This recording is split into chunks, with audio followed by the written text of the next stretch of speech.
ನಮಸ್ಕಾರ ವೀಕ್ಷಕರೇ, ನಮ್ಮ ಚಾನೆಲ್ಗೆ ಸ್ವಾಗತ ಸುಸ್ವಾಗತ. ಇದು ಜಗತ್ತಿನ ಅತ್ಯಂತ ವಿವಾದಾಸ್ಪದ ದ್ವೀಪಗಳಲ್ಲಿ ಒಂದು, ಲಿಟಲ್ ಸೈಂಟ್ ಜೇಮ್ಸ್. ಇದನ್ನು ಬಹುತೇಕ ಜನರು ಎಪ್ಸ್ಟೀನ್ ಐಲ್ಯಾಂಡ್ ಎಂದೇ ಕರೆಯುತ್ತಾರೆ.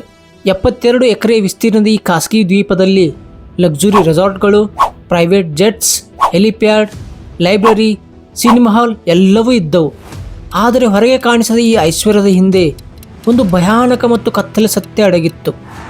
ಈ ದ್ವೀಪದಲ್ಲಿ ನಡೆಯುತ್ತಿದ್ದ ಪಾರ್ಟಿಗಳು ಮತ್ತು ವೆಕೇಷನ್ಗಳ ಹಿಂದೆ ಅಪ್ರಾಪ್ತ ಬಾಲಕಿಯರ ಮೇಲೆ ನಡೆದ ಶೋಷಣೆ ಬಗ್ಗೆ ಹಲವಾರು ಆರೋಪಗಳು ಹೊರಬಂದವು. ರಿಪೋರ್ಟ್ಗಳ ಪ್ರಕಾರ ದ್ವೀಪದ ಕೆಳಗೆ ಅಂಡರ್ಗ್ರೌಂಡ್ ಟನಲ್ಗಳೂ ಇದ್ದವು. ಅವುಗಳನ್ನು ಸ್ಟಾಫ್ಗಳು ಅತಿಥಿಗಳ ಕಣ್ಣಿಗೆ ಬೀಳದಂತೆ ಓಡಾಡಲು ಅಥವಾ ಪ್ರಭಾವಶಾಲಿ ಅತಿಥಿಗಳಿಗೆ ಎಸ್ಕೇಪ್ ರೂಟ್ ಆಗಿ ಬಳಸಲಾಗುತ್ತಿತ್ತು ಎನ್ನಲಾಗಿದೆ. ಈ ದ್ವೀಪದ ಬಗ್ಗೆ ಪ್ರಶ್ನೆ ಎತ್ತಿದವರು ಬಾಧಿತ ಬಾಲಕಿಯರು ಮತ್ತು ಅವರ ಪೋಷಕರು ಮಾತ್ರ.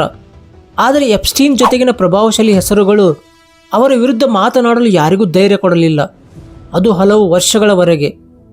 ಜೆಫ್ರಿ ಎಪ್ಸ್ಟೀನ್ ಯಾರು ಈ ವ್ಯಕ್ತಿ? ವೀಕ್ಷಕರೇ, ಎಪ್ಸ್ಟೀನ್ ತನ್ನ ಜೀವನವನ್ನು ಸಾಮಾನ್ಯ ಗಣಿತ ಶಿಕ್ಷಕನಾಗಿ ಪ್ರಾರಂಭಿಸಿದ್ದ. ಆದರೆ 1970ರ ನಂತರ ಅವನು ವಾಲ್ ಸ್ಟ್ರೀಟ್ ಪ್ರವೇಶಿಸಿದ.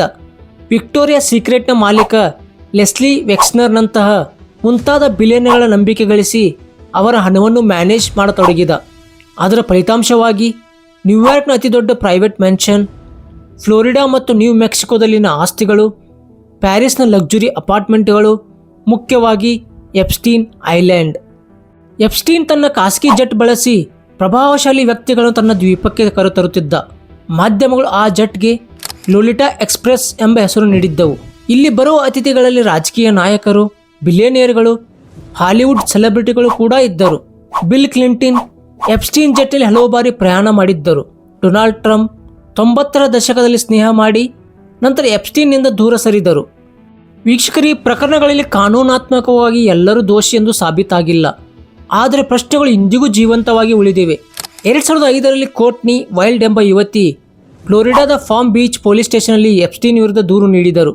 ಇದರಿಂದ FBI ಮತ್ತು ಇತರ ತನಿಖಾ ಸಂಸ್ಥೆಗಳು ವಿಚಾರಣೆ ಆರಂಭಿಸಿದವು.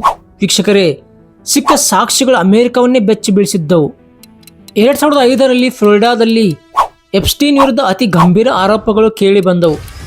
ಅನೇಕ ಅಪ್ರಾಪ್ತ ವಯಸ್ಸರ ಬಾಲಕಿಯರನ್ನು ದುರುಪಯೋಗ ಮಾಡಿಕೊಂಡು ಆರೋಪಗಳು ದಾಖಲಾಗಿದ್ದವು. ಸಾಮಾನ್ಯವಾಗಿ ಇಂಥ ಪ್ರಕರಣಗಳಲ್ಲಿ ಜೀವಾವಧಿ ಶಿಕ್ಷೆ ಅಥವಾ ದೀರ್ಘಕಾಲಿಕ ಶಿಕ್ಷೆ ಆಗಬೇಕಿತ್ತು. ಫೆಡರಲ್ ಕಾನೂನಿನ ಪ್ರಕಾರ ಗಂಭೀರ ಅಪರಾಧಗಳು ಸಾಬೀತಾದರೆ ಕನಿಷ್ಠ 20ರಿಂದ 30 ವರ್ಷಗಳ ಜೈಲು ಶಿಕ್ಷೆ ಅಥವಾ ಕೆಲವೊಮ್ಮೆ ಜೀವಾವಧಿ ಶಿಕ್ಷೆ ಕೂಡ ಸಾಧ್ಯವಾಗುತ್ತಿತ್ತು. ಆದರೆ ಇಲ್ಲಿ ಏನಾಗಿತ್ತು ಗೊತ್ತಾ? 2008ರಲ್ಲಿ ಎಪ್ಸ್ಟೀನ್ ಒಂದು ಗುಪ್ತ ಒಪ್ಪಂದ ಮಾಡಿಕೊಂಡನು. ಈ ಒಪ್ಪಂದದಲ್ಲಿ ಫೆಡರಲ್ ಕೇಸ್ ಸಂಪೂರ್ಣವಾಗಿ ಕೈಬಿಡಲಾಯಿತು. ಕೇವಲ ರಾಜ್ಯ ಮಟ್ಟದ ಸಣ್ಣ ಆರೋಪಿಗಳಿಗೆ ಒಪ್ಪಿಗೆ ನೀಡಲಾಯಿತು. ಅನೇಕ ಪೀಡಿತರಿಗೆ ಈ ಒಪ್ಪಂದ ಬಗ್ಗೆ ಮಾಹಿತಿಯೇ ನೀಡಲಾಗಲಿಲ್ಲ. ಇದು ಅಮೆರಿಕದ ಕಾನೂನಿನ ಪ್ರಕಾರ ದೊಡ್ಡ ಉಲ್ಲಂಘನೆ. ವೀಕ್ಷಕರೇ, ಶಿಕ್ಷೆ ಎಷ್ಟಾಗಿತ್ತು ಗೊತ್ತಾ? ಅದು ಕೇವಲ 18 ತಿಂಗಳು. ಅದರಲ್ಲಿ ನಿಜವಾಗಿ ಜೈಲಲ್ಲಿ ಇದ್ದದ್ದು ಸುಮಾರು 13 ತಿಂಗಳು ಮಾತ್ರ. ಇನ್ನು ದಿನಕ್ಕೆ 12 ಗಂಟೆ ಹೊರಗೆ ಹೋಗಿ ತನ್ನ ಆಫೀಸ್ನಲ್ಲಿ ಕೆಲಸ ಮಾಡುವ ಅವಕಾಶವಿತ್ತು. ಎಪ್ಸ್ಟೀನ್ಗೆ ಜೈಲಿನೊಳಗೆ VIP ಸೌಲಭ್ಯ ಕೊಡಲಾಯಿತು. ಅದು ಪ್ರತ್ಯೇಕ ಸೆಲ್, ಖಾಸಗಿ ಭದ್ರತೆ, ಸಾಮಾನ್ಯ ಕೈದಿಗಳಿಗೆ ಇಲ್ಲದ ಸ್ವಾತಂತ್ರ್ಯ, ಪ್ರತಿದಿನ ಹೊರಗೆ ಹೋಗುವ ಅವಕಾಶ. ಇದರಿಂದ ಜನರಿಗೆ ಒಂದು ಪ್ರಶ್ನೆ ಉದ್ಭವಿಸಿತ್ತು, ಕಾನೂನು ಎಲ್ಲರಿಗೂ ಒಂದೇನಾ ಅಂತ. ವೀಕ್ಷಕರೇ, ಈ ಗುಪ್ತ ಒಪ್ಪಂದ ಮಾಡಿಸಿದವರು ಅಲೆಕ್ಸಾಂಡರ್ ಅಕೋಸ್ಟಾ. ಇವರು ಫೆಡರಲ್ ಪ್ರಾಸಿಕ್ಯೂಟರ್ ಆಗಿದ್ದ. ನಂತರ ಇವರು ಟ್ರಂಪ್ ಸರ್ಕಾರದಲ್ಲಿ ಕಾರ್ಮಿಕ ಸಚಿವರು ಕೂಡ ಆಗಿದ್ದರು. ಎಪ್ಸ್ಟೀನ್ಗೆ ತುಂಬಾ ಪ್ರಭಾವಶಾಲಿ ಸಂಪರ್ಕಗಳಿದ್ದವು. ಇದೇ ಹೇಳಿಕೆ ವಿವಾದಕ್ಕೆ ಇನ್ನಷ್ಟು ಬೆಂಕಿ ಹಾಕಿತು. ಈ ಡೀಲ್ ಹೊರಬಂದ ನಂತರ ದೇಶಾದ್ಯಂತ ಭಾರೀ ವಿರೋಧ ಪ್ರಾರಂಭವಾದವು.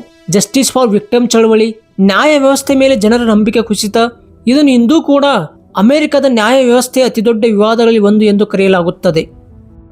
ಜರ್ನಲಿಸ್ಟ್ ಜುಲಿ ಕ್ರೇ ಬ್ರೌನ್ ಈ ಡೀಲ್ ಬಗ್ಗೆ ಸಂಪೂರ್ಣ ತನಿಖಾ ವರದಿ ಪ್ರಕಟಿಸಿದರು. ಇದರ ಪರಿಣಾಮ 2019ರಲ್ಲಿ ಎಪ್ಸ್ಟೀನ್ ಮತ್ತೆ ಬಂಧಿತನಾದ. ಈ ಬಾರಿ ಯಾವುದೇ ಡೀಲ್ ಕೆಲಸ ಮಾಡಲಿಲ್ಲ. 2019 ಆಗಸ್ಟ್ 10ರಂದು ನ್ಯೂಯಾರ್ಕ್ನ ಅತ್ಯಂತ ಭದ್ರ ಜೈಲಿನಲ್ಲಿ ಎಪ್ಸ್ಟೀನ್ ಸತ್ತ ಸ್ಥಿತಿಯಲ್ಲಿ ಪತ್ತೆಯಾದ. ವೀಕ್ಷಕರೇ, ಅಧಿಕೃತ ವರದಿ ಪ್ರಕಾರ ಅದು ಆತ್ಮಹತ್ಯೆ. ಆದರೆ ಅಲ್ಲಿ ಅವತ್ತು ಯಾವುದೇ CCTV ಕ್ಯಾಮ್ರಾಗಳು ಕೆಲಸ ಮಾಡಿರಲಿಲ್ಲ. ಗಾರ್ಡ್ಗಳು ನಿದ್ರಿಸುತ್ತಿದ್ದರು. ಸೂಸೈಡ್ ವಾಚ್ ತೆಗೆದುಹಾಕಲಾಗಿತ್ತು. ಇದು ಅಪಘಾತವೇ ಅಥವಾ ಯಾರೋ ಇವನನ್ನು ಮೌನಗೊಳಿಸಿದ್ದಾರಾ? ಇಂದಿಗೂ ಇದರ ಉತ್ತರ ಇಲ್ಲ. ವೀಕ್ಷಕರೇ, ಎಪ್ಸ್ಟೀನ್ ಹತ್ತಿರ ಸಹಚರಿ ಗಿಸ್ಲೇನ್ ಮ್ಯಾಕ್ಸ್ವೆಲ್ 2022ರಲ್ಲಿ ಬಂಧಿತಳಾದಳು. 2022ರಲ್ಲಿ ಅವಳಿಗೆ 20 ವರ್ಷಗಳ ಜೈಲು ಶಿಕ್ಷೆ ವಿಧಿಸಲಾಯಿತು. ನ್ಯಾಯಾಧೀಶರ ಮಾತು ಸ್ಪಷ್ಟವಾಗಿತ್ತು, ಇದು ಮಕ್ಕಳ ಮೇಲೆ ನಡೆದ ಅಪರಾಧದ ಶಿಕ್ಷೆ. ವೀಕ್ಷಕರೇ, ಎಪ್ಸ್ಟೀನ್ ಸತ್ತರೂ ಅವನ ಫೈಲ್ಗಳು ಇನ್ನೂ ಜೀವಂತವಿವೆ.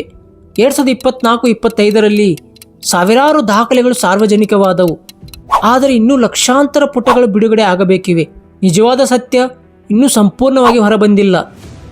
ವೀಕ್ಷಕರ, ಹಣ ಮತ್ತು ಅಧಿಕಾರ ಅಪರಾಧವನ್ನು ಮುಚ್ಚಬಹುದು, ಆದರೆ ಶಾಶ್ವತವಾಗಿ ಅಳಿಸಲು ಯಾವತ್ತೂ ಸಾಧ್ಯವಿಲ್ಲ. ಒಂದು ಸಣ್ಣ ಧ್ವನಿಯಿಂದ ಆರಂಭವಾದ ಹೋರಾಟ ಇಂದು ಜಗತ್ತಿನ ಅತಿದೊಡ್ಡ ಸ್ಕ್ಯಾಂಡಲ್ ಆಗಿದೆ. ಇದು ವೀಕ್ಷಕರೇ ಎಪ್ಸ್ಟೀನ್ ಕುರಿತಾದ ಒಂದಿಷ್ಟು ಮಾಹಿತಿ. ಈ ವಿಡಿಯೋ ನಿಮ್ಗೆ ಇಷ್ಟವಾದರೆ ಈ ವಿಡಿಯೋನ ಲೈಕ್ ಮಾಡಿ, ಶೇರ್ ಮಾಡಿ. ಮತ್ತಷ್ಟು ಇಂಥ ಆಸಕ್ತಿದಾಯಕ ವಿಡಿಯೋಗಳಿಗಾಗಿ ನಮ್ಮ ಚಾನಲ್ಗೆ ಸಬ್ಸ್ಕ್ರೈಬ್ ಮಾಡಿ. ಧನ್ಯವಾದಗಳು.